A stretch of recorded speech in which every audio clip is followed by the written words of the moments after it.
அனைவருக்கும் வணக்கம். இன்றைக்கி நம்ம மகாபாரதத்தில் ஆதி பருவம் பகுதி 7 பற்றி பார்க்க போகிறோம். நண்பர்களும் உறவினர்களும் சத்தியவதியோடு சேர்ந்து கொண்டு பீஷ்மர்கிட்ட திருமணம் செஞ்சு கொள்ளுமாறும் அரச பதவியை ஏற்குமாறும் வலியுறுத்துகிறாங்க. தேவ விரதனாகிய பீஷ்மர் முன்பு சிம்மாசன பதவியையும் இல்வாழ்க்கை இன்பத்தையும் துறந்ததுனால சத்தியவதி சந்தனு மன்னனை மணந்தா. அன்றைய சூழ்நிலை அப்படி இருந்துச்சு. இன்று சூழ்நிலை அறவே மாறி போயிருந்துச்சு.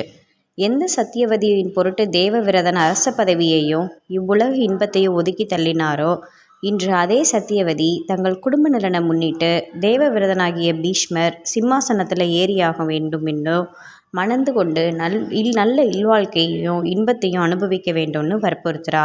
சாதாரண சூழ்நிலையில் மைந்தன் ஒருவன் பெற்றோருடைய நலனுக்காக ஏதேனும் ஒரு பதவியை விட்டு கொடுக்கவும் திரும்பவும் அவர்களுடைய ஆணைப்படி அந்த பதவியை ஏற்கவோ செய்யலாம். ஆனால் பீஷ்மருடைய நிலைமை முற்றிலும் வேறானது. பெற்றோரோட நலனுக்காக அவர் தீவிரமான விரதம் எடுத்து கொண்டிருந்தார்.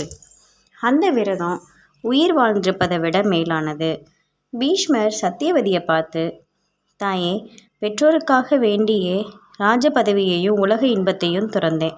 பின்பு தாயின் ஆணைக்கு உட்பட்டு இந்த விரதத்தில் இருந்து விலகுவது நல்ல மகனுடைய செயலாக இருக்கலாம். ஆனால் என் விஷயம் அத்தகையது இல்லை. இந்த விரதத்திலிருந்து விலகுவது முறையாகாது. இந்த விரதத்திலிருந்து விலகுவதும் பொய்மையில் வாழ்வதும் ஒன்று தான். நான் சத்திய மார்க்கத்தை கடைபிடிக்கிறேன். விண்ணுலகிலும் மண்ணுலகிலும் எந்த காரணத்தை முன்னிட்டும் நான் சத்திய மார்க்கத்திலிருந்து விலக மாட்டேன். பஞ்சபூதங்கள் அவங்களோட செயல்களில் இருந்து ஒருவேளை விலகலாம், ஆனால் நான் செஞ்ச சத்தியத்திலிருந்து விலக மாட்டேன்னு சொல்கிறாரு. மைந்தன் பூண்டிருந்த தீர்மானம் எவ்வளவு புனிதமானது என்பதை நெருக்கடியில் தவித்து கொண்டிருந்த தாய் சத்தியவதி அறிந்து கொள்கிறா.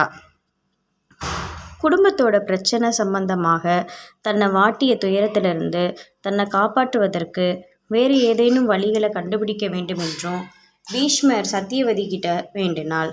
இருவரும் அதில் ஆழ்ந்து தங்களோட கருத்தை செலுத்தினாங்க. அந்த நெருக்கடி சம்பந்தமாக பல பெரியோர்கள் சில நெறிகளை வழங்கியிருக்கிறாங்க என்பது அவங்களுக்கு புலப்பட்டது. மகப்பேறு இல்லாத விதவை ஒருத்தி காலம் சென்ற தன் கணவனுக்கு வாரிசு வேண்டுமென்று உடல் உணர்வை தாண்டியுள்ள சான்றுணர்வனோடு சேர்ந்து மகப்பேறு பெறலாம் என்று நியதியுள்ளது. எனவே அந்த முடிவுக்கு இருவரும் வந்தனர். இந்த கதை உங்களுக்கு பிடிச்சிருந்துச்சுன்னா மறக்காமல் லைக் பண்ணுங்கள், ஷேர் பண்ணுங்கள், சப்ஸ்கிரைப் பண்ணுங்கள். மேலும் இது போன்ற மகாபாரத கதைகளை தொடர்வதற்கு நம்ம சேனலை ஃபாலோ பண்ணுங்கள். மேற்கொண்டு அடுத்த ஆதி பருவத்தோட பகுதி 8 அடுத்த காணொலியில் உங்களுக்கு நான் தரதுக்காக காத்துக்கிட்டு இருக்கேன். நன்றி, வணக்கம்.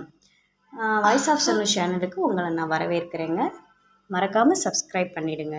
நன்றி.